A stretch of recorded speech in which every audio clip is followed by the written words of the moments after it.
So the next presentation is Derrick Harden talking about Student Equity Outcomes Report. One of the things that I've tried to do over this last year is kind of highlight where we have where our achievement gap is, and we've been talking about it. Over the last couple of weeks, Derrick and I and Sean Hogan have gone out and given a few presentations about the achievement gap. So that would be helpful for the board to see this information as we look at this. And you know, I've mentioned this to Dr. Suddick as I've talked to other groups. I do think this is a critical aspect at the college that needs attention, particularly as we begin to look at our strategic planning efforts. So I'll turn it over to Derrick. Thank you, Rich, and thank you for bringing this issue to the forefront of the college's awareness. As you all may or may not know, the college has been going through its environmental scan process, which is part of the overall strategic plan for the college. So part of the data that you'll see tonight is part of our environmental scan. So it's looking at ourselves internally.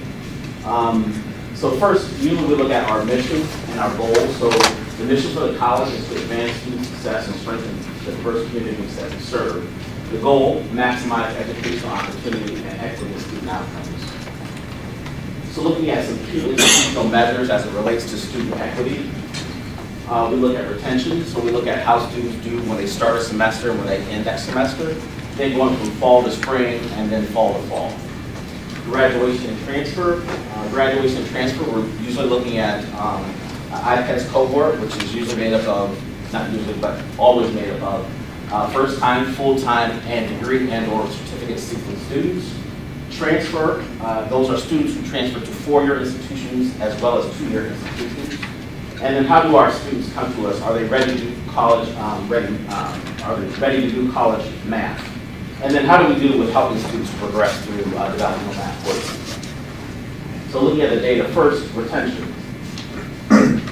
So for fall to spring retention, the IPEDS cohort again, I think the two most important notable things about this slide is that you'll see that for Hispanic and white students, they're being retained at a higher percentage rate than African American students, which is down here in this orange line.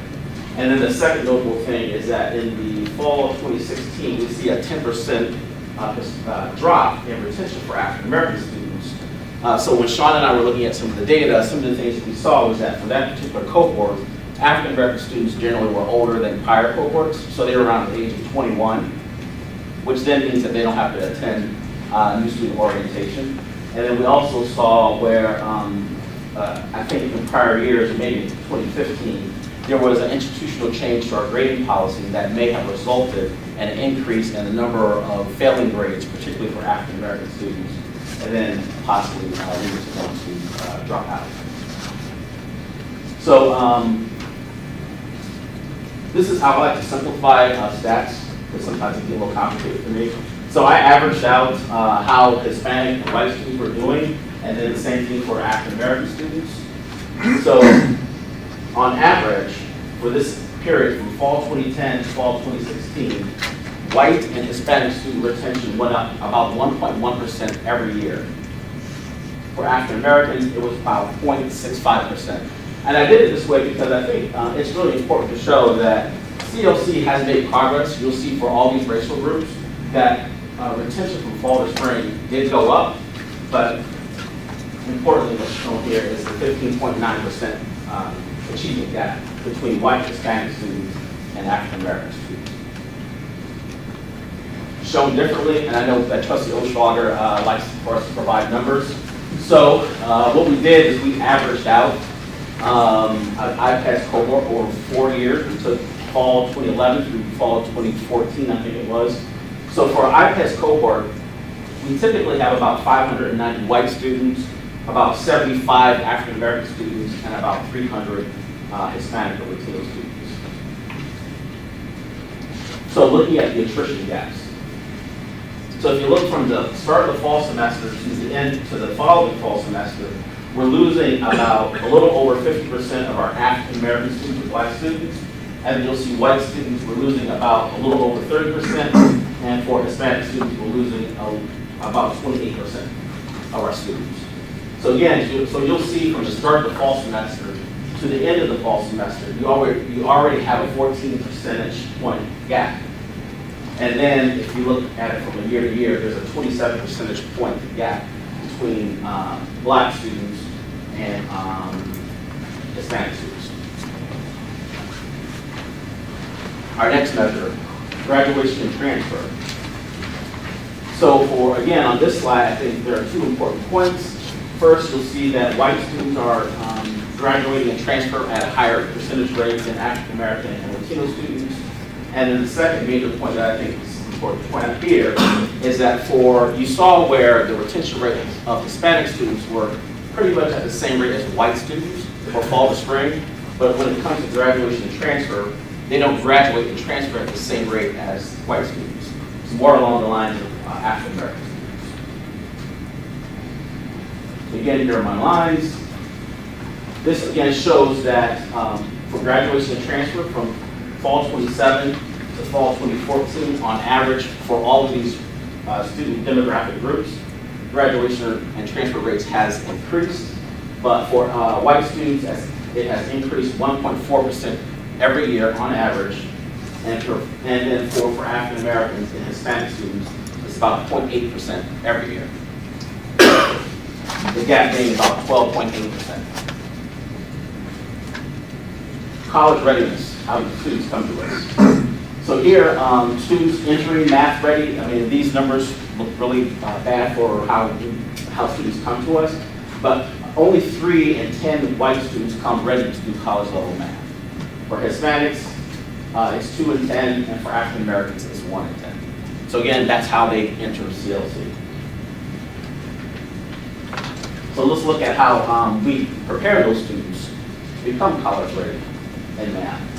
So here I think we've got an additional 5 white students ready to do college level math. The same thing for Hispanic and Latino students, and 4 in 10, or 4 additional African American students who then are now ready to do college level math. And this is, I think this went within 2 years, right, Sean? I have this little, oh brother, where art thou? So, where do our students go once they leave us? So what we did is for the fall 2013 cohort, we took a sample of that cohort to see what happened to them once they left us. So we looked at, for that cohort, the ones that came in and were working, then the number was about 447. For those students who came to us or enrolled in college that were not working, it was around 197 for our sample. So you will see that for these groups here, if you are working when you come to CLC, you're generally leaving either working or working at a higher wage. If you're not working, you're generally to leave still not working, and then 30% of the students who leave who are not working then find employment. So actually, I think this is a pretty interesting slide here, because if you want to consider like these areas here, student success, meaning those working at new employer or wage increase at same employer after leaving CLC, and those who continue to work at the same employer after leaving CLC, and those who found employment after CLC. Here are areas of potential opportunities to retain additional students. Because I like to do math, what I did is I took these percentages and multiplied this times the total number of students. That ended up to be around 191 students. And if you kind of compare that to our tuition rate, that's about an additional $272,000 in tuition revenue. But I think more importantly, that's 191 students that could potentially have a student success story from CLC. So here's a student survey in the fall of 2017. This is now wherever a student withdraws from their courses at CLC, this automatically pops up. It pops up either on the screen or they're asked these questions. So essentially, we ask questions about why are you leaving or dropping your class here at CLC? And there's 4 categories of reasons. One being academic, the second one employment reasons, the third personal, and then the 4th financial. And you will see here that for no matter what racial demographic group of students you see, that the number 1 reason why students leave is because they're struggling academically, or they've indicated some academic reason for why they're leaving. And then this goes on, employment, personal, and financial. Closing the achievement gap. Here, I just have, I have this sign here because there's no silver bullet. I think a lot of people, when they look at the achievement gap data, they always think about what strategies can we use or put in place. And I have a little bit of a personal story in that I see myself in a lot of this data because growing up, I was a first generation college student. My parents, they retired from manufacturing jobs. My mom from GE. My mom from GE and my dad from GM. And when I went to school in my hometown. I went to a 4-year institution, but it took me 6 years to graduate. It wasn't because I wasn't academically prepared, but it was more because I wasn't academically ready for college. I didn't know how to navigate the protocols of higher education. So oftentimes, what I did, I registered for classes late, big mistake, or I registered for a class and skipped the first class, big problem. I did not go to new student orientation. I never went to go see an advisor or anything like that. So one of the classes I took was a stats class. And I missed the first class, and I actually ended up failing that class. But the instructor, I remember his name, was Dr. Stoneworth, and he engaged me in a way where he made me feel like a sense of self-confidence about what I could potentially do. And he actually advised me to drop the class, but I said, no, I'm gonna stick with it, But then I actually failed the class. So one of the faculty members, they actually, when we did this presentation, maybe it wasn't a faculty member, but it was brought up that when you look at this data, it might encourage faculty to have grade inflation, particularly for minority or underrepresented students. But at least in this case, or at least with my case, that faculty member, he failed me. But he engaged me in that class. There was no out-of-class contact with him. But then I ended up retaking his class, passed his class, and continued to take stats class, and did very well. So that just shows the power of how a faculty can engage a student and transform that student's life, because in that case, it was for me. Here, I always want to leave this conversation with things that the college has been doing in terms of making students or closing that achievement gap. One of the major things is college readiness. This here is where we had summer bridge programs for students who are not ready for college level work. So we help them out over the summer before entering. The high school alliance partnership that the board approved a resolution for. I think that's really good in terms of building professional development for faculty at high school as well as for the faculty at the college. Strategic enrollment management plan. I think this is where we start to do new student orientation, thinking about making it a requirement for any new student regardless of their age. And then some of the academic success coaches that we approved, I think, in about 2015. Professional development. This is where we've had several community college leaders like Yuri Treisman, Caitlin Plenty, Davis Jenkins, and Joshua Weiner, who visited the college, and they did professional development seminars for the entire college. And then the college program, the College Promise program, which helps students who meet certain criteria, helps them out financially. So these are some of the things I think the college has done, will continue to do. Again, there's no silver bullet, so I think that what's most important is that we continue to work towards closing that achievement gap. With that, any questions? Derrick, great presentation. I love when data is presented to us in a way that's meaningful and impactful. I have a question. Do you have the ability to determine if in fact mental health issues are impacting the achievement gap or the attrition? I wouldn't know. Yeah. So there's data out there, national data. We don't have any specific data quite yet. We will. But the anecdotal data that's coming in is absolutely, they're coming in clearly seeing that they're struggling with that. So, but we will be surveying and collecting data.